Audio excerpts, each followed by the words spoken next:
My name is Stephanie Reed. My name is Andy Reed. And we have 3 daughters, Nicole, who is 8, Lauren is 6, and our youngest daughter, Hannah, is 3 years old, and she has cerebral palsy. Cerebral palsy is actually a trauma to the brain. It can be caused, for some people, it can be caused by having a stroke in utero. Some babies are born with it through that type of circumstance. A majority of children, it is a trauma during delivery. It's a trauma to the brain. Cerebral palsy is not a disease. There's no medications you can take for it to cure it or surgeries. I think a lot of people have a misconception about cerebral palsy and what it is. Well, for example, with my daughter, she gets everything that you and I get. I mean, cognitively, if she understands. She watches TV shows and she'll start laughing. If you ask her a question like, if I say, is this blue or is this red, she'll nod her head yes or no. But with cerebral palsy, it affects your motor skills or your ability to move and do something like, if something's sitting there and you say, well, get that, we just grab it and get it. Sometimes I say, I wish I was Hannah, but I really don't want to, have what she has. I put my hands down, be very straight. My name is Erika Bartos. I am from Hungary. I am a conductive educational teacher at the Grace Center. In conductive education, we believe that with teaching with special and very intense therapy, these children are able to learn. Kingsley has a spastic cerebral palsy, and his most important goals was to learn how to take a few steps all by themselves with a front walker, without any manual help, basically with just verbal assistance. My name is Kingsley. I'm going to Chima.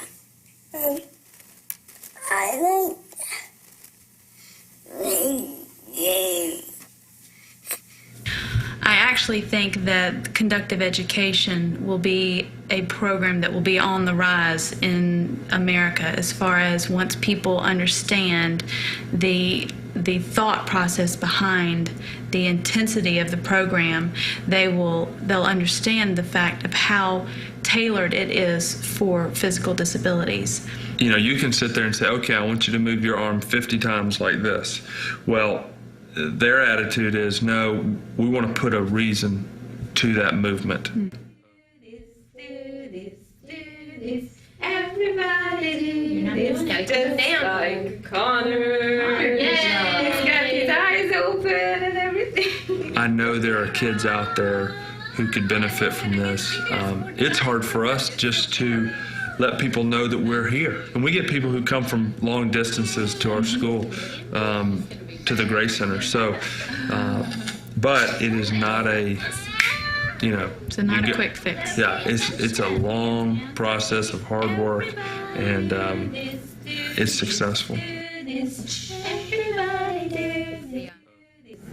We try to work on every areas of their life and try to cover every areas of their life. Try to work on motor skills, fine, gross motor skills, communication, self-care, eating, toilet training, just really different type of physical and also academic tasks. Bells are ringing, morning bells are ringing,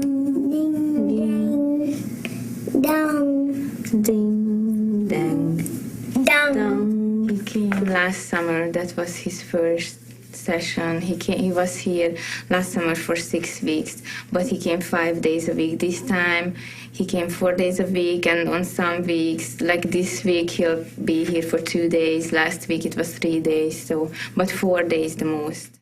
He had learned how to take a couple of steps, well, about 12, 14 steps in a row without any manual help with that front walker on this mat or on carpet. and point to the door. His sitting is more stable, and we practiced a lot with breathing and blowing his horns. That was his speech therapist suggestion to use those horns, and he is able to take a deeper breath, which is important because he can relax his muscle tone now better.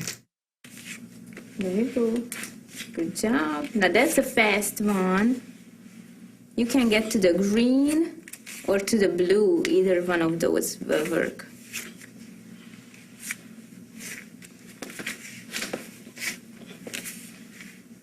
Now towards me, look at the green one.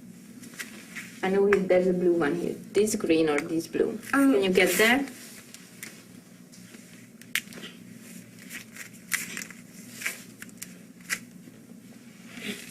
There you go.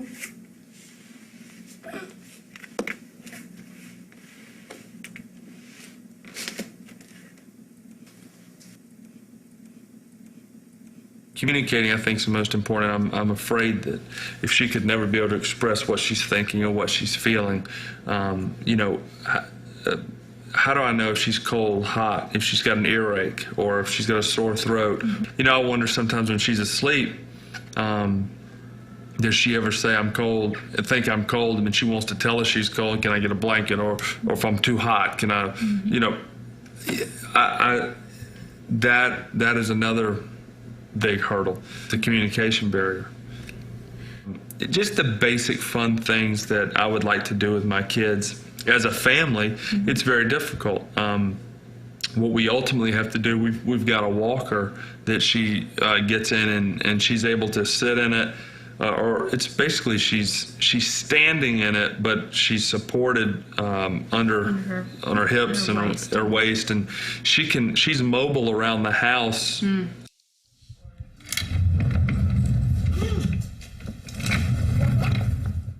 One of the biggest struggles day to day in caring for Hannah is the fact that she needs help in every aspect.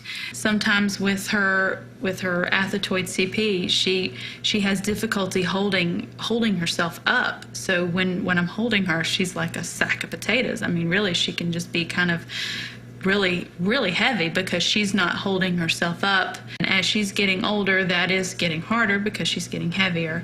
But we are currently going to go through the steps of figuring out what type of, whether we need to get her fitted for a wheelchair, what the next step is.